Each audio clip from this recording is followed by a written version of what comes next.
بسم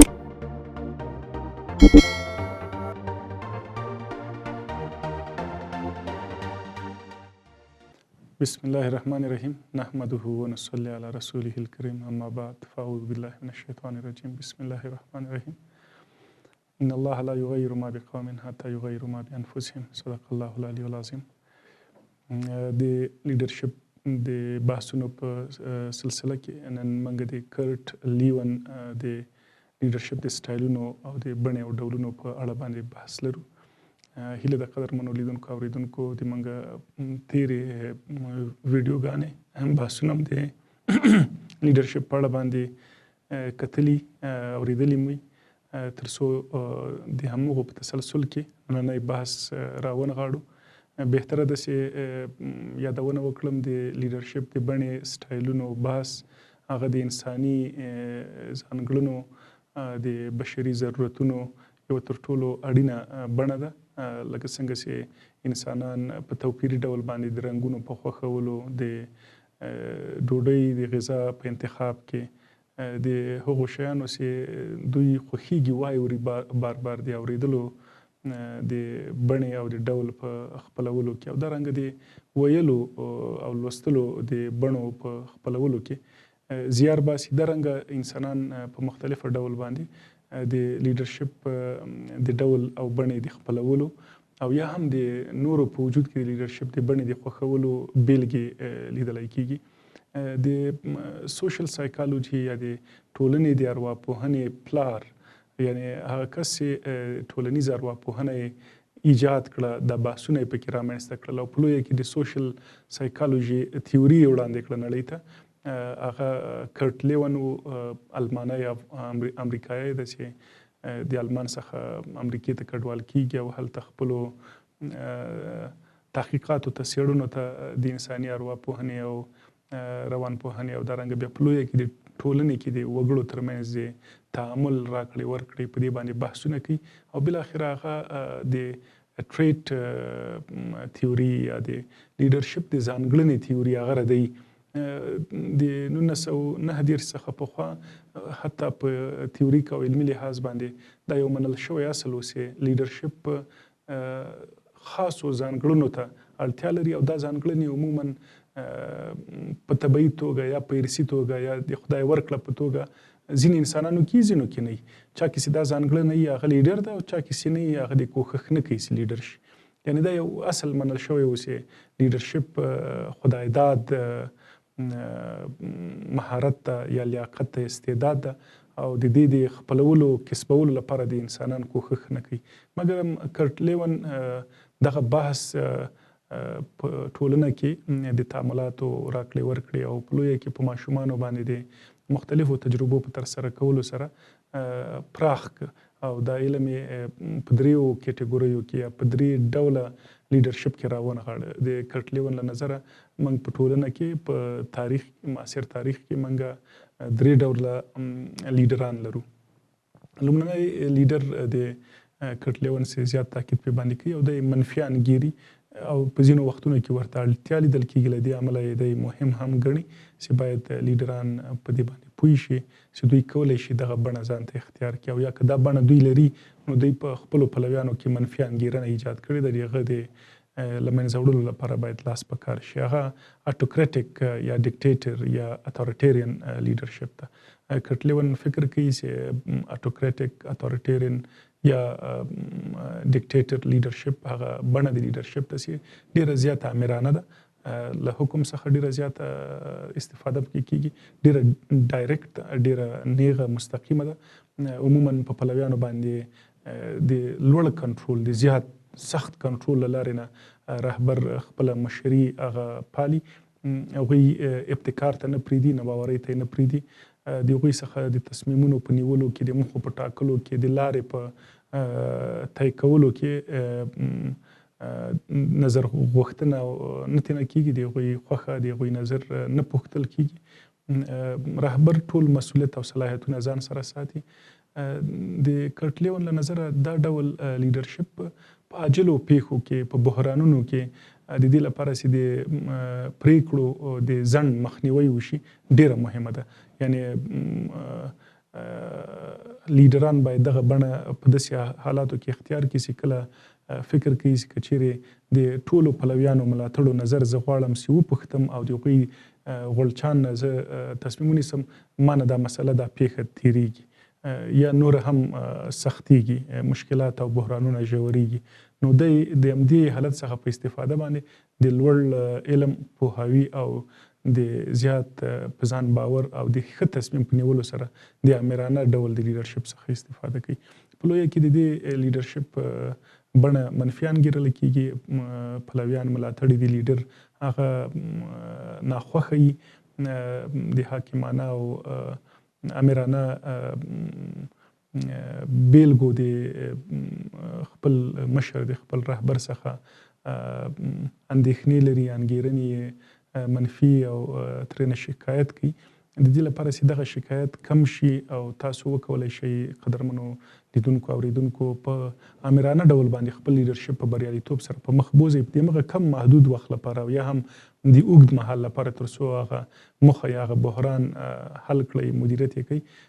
مهمه دا ده چې تاسې خپلو پلویانو ته باید د احترام قایل شئ، هغوی وهڅوئ، هغوی ته د پریکړو د عملي کولو لپاره سرچینې برابرې کړئ، هغوی زیات وپوهوئ چې ولې تاسې دغه بڼه اختیار کړې ده او په بریالیتوبونو کې چې په پای کې تاسې ترلاسه کوئ په هغه کې دوی ځان سره شریک کړئ، یعنې دوی سره لاسته راوړنې ونمانځئ تر څو د دوی هغه ناخوښي په خوښي باندې بدله شي. کرټ لیون یوازې د اټوکریټک لیډرشپ په بڼه باندې بساینه نه کوي، بلکې زی دویم ډول د لیډرشپ هم موږ ته وړاندې کوي. دویم ډول د لیډرشپ د کرټ لیون له نظره هغه ډیموکراټیک یا پارټیسپیټري لیډرشپ ده، مشارکتي لیډرشپ، هغه چې د ګډون لوړه کچه ده پکې. په دې ډول لیډرشپ کې لیډر زیات کوشش کوي، مشر ډیر زیات کوشش کوي چې هر پریکړه تصمیم چې نیسي خپل پلویان ملاتړي ځان سره شریک وساتي، د هغوی سره معلومات شریکي، د هغوی نظر پوښتي، د هغوی د نظر د پوښتلو څخه وروسته پریکړه کوي.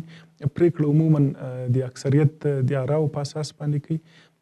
دغه ډول لیډرشپ بهترین لیډرشپ بللی کېږي د کارټ لیون له نظره، مګر په دې ډول لیډرشپ کې پریکړې تصمیمونه په ځان سره نیول کېږي. په عاجلو پیښو کې او د بحران په مدیریت کې عموما دا ډول لیډرشپ ښې پایلې نه لري، مګر په دې ډول لیډرشپ کې د پلویانو ملاتړو لوړه کچه د خوښي موجوده وي. د هغه وخت ډیره زیاته کارنده وي چې کله لیډر په پلویانو ملاتړو کې داسې کسان ډیر ولري چې د هغوی د پوهاوي کچه، د هغوی وړتیا او ظرفیت لوړ وي. عموما د ستراتیژیکو موخو د ترلاسه کولو، د اوږدمهالو پلانونو د جوړولو، د ستراتیژیکو پلانونو د عملي کولو لپاره د ډیموکراټیک لیډرشپ څخه ګټه پورته کیږي. دریم ډول د لیډرشپ چې کرټ لیون یې موږ ته وړاندې کوي هغه د لیزي فیر په نامه ده. لیزي فیر کلمه فرانسوي کلمه ده، په انګلیش کې یا په انګلیسي کې دې ته الاو ټو ډو وایي، مطلب نورو ته اجازه ورکول چې کار وکړي. موږ تاسې په پښتو کې کولی شو وژباړو چې واک نورو ته سپارل. داسې لیډرشپ چې په دې کې لیډر د ځان سره صلاحیتونه، مسؤلیتونه د پریکړې او تصمیمونو نه ساتي، بلکې هر څه تصمیمونه، صلاحیتونه هغه خپلو پلویانو، خپلو ملاتړو ته ورکوي.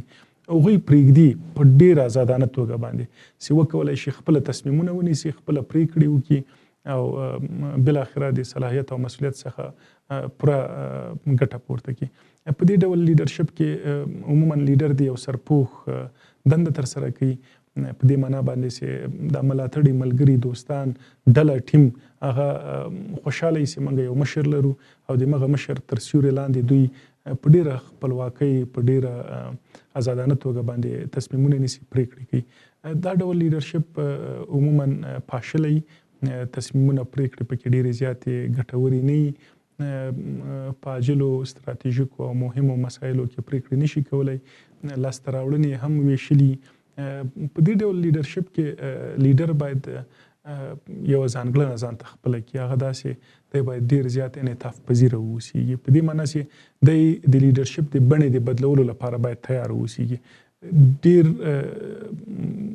په کم وخت کې، یعنې پرته له ځنډه به دی له داسې یو موقع سره مخامخ شي که چیرې دی دا ډله او ټیم راټول نه کړي، یعنې هغه د دیکتاتورۍ د لیډرشپ بڼې ته ځان وانړی یا هم ډیموکراټیک لیډرشپ بڼه ځان ته خپله نه کړي، د ده ډله، د ده ټیم، د ده ګوند، د ده ولس پاشلی کېږي، ویشلی کېږي او ده نه دغه د لیډرشپ کوم مسؤلیت او صلاحیت چې د هغه ترېنه اخیستلی کېږي او یا هم دی خپله په ټولنه کې بابیزه کېږي، کم ارزښته کېږي.